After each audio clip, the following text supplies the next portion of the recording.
Hello friends, मैं doctor Pritam Sulakhe from Nucleus IVF Pune.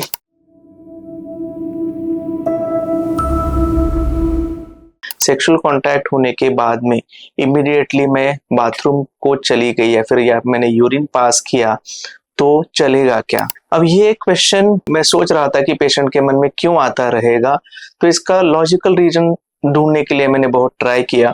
तो मुझे लगता है कि ये रीजन हो सकता है जिसकी वजह से पेशेंट्स इसका आंसर सीख करते हैं। जैसे मेल्स में यूरिन पास करने की जगह और सेमेन पास होने की जगह एक ही जगह से, that is through penile urethra होती है। इसकी वजह से ही पेशेंट्स को, जैसे विमेन को, वैसे लगता रहेगा कि उनके साइड से भी यूरिन पास करने की जगह और सेक्सुअल कांटेक्ट की जगह एक होने की वजह से अगर वो यूरिन पास करने चले जाएंगे तो उनके वजाइना से यूरिन के साथ में सेमेन बाहर निकल के आ जाएगा। लेकिन ये कंसेप्ट बिल्कुल गलत है, ये ऐसे नहीं होता है। फीमेल्स में यूरिन पास करने की जगह या फिर यूरेथ्रल ओपनिंग और वेजाइनल ओपनिंग, ये दोनों अलग अलग जगह पे होते हैं। जब भी आप प्रेगनेंसी के लिए ट्राई करते हो तो आपको ये जानना जरूरी है कि प्रेगनेंसी कैसे रहती है। जब ओवुलेशन टाइम होता है तो उस टाइम ड्यूरेशन में ओवरी से एग रिलीज होता है।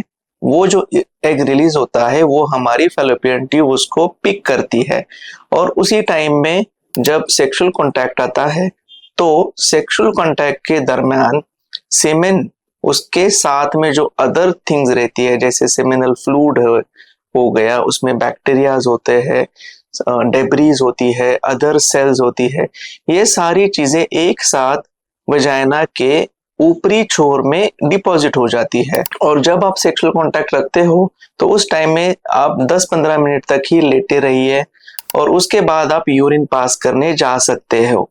इस दौरान क्या होता है कि जो यूट्रस के जो कॉन्ट्रैक्शंस होते हैं वो आपके स्पर्म्स को डायरेक्ट करते हैं टुवर्ड्स द सर्विक्स आने के लिए, और इन दोनों के एक्शन के साथ में स्पर्म्स खुद से मोटाइल होते हैं जो सर्विक्स के क्लियर फ्लूइड के through uterus and fallopian tubes तक जा सकते हैं। इसमें ज्यादातर टाइम नहीं लगता है, 10-15 मिनट में ये पूरी एक्शन हो जाती है। और रादर इसके बाद जब आप यूरिन पास करने जाते हो तो वो कहा जाता है कि एक हेल्दी आदत है, जिसकी वजह से जब आप यूरिन पास करते हैं तो यूरेथ्रल ओपनिंग आपका ओपन अप होके यूरिन पास हो जाता है और बैक्टीरियाज, डेब्रीज जो भी यूरेथ्रल ओपनिंग के नजदीक होता है वो क्लियर ऑफ हो जाता है। इसके बाद अगर आप क्लीन करते हो पेरिनियल एरिया तो ये भी एक हेल्दी आदत की तरह देखा जाता है।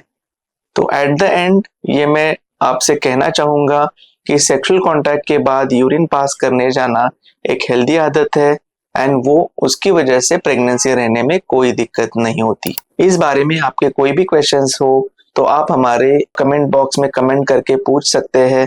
हमारी टीम हमेशा कोशिश करेगी कि जितना जल्दी हो सके उस कमेंट्स को रिप्लाई कर पाए। Thank you.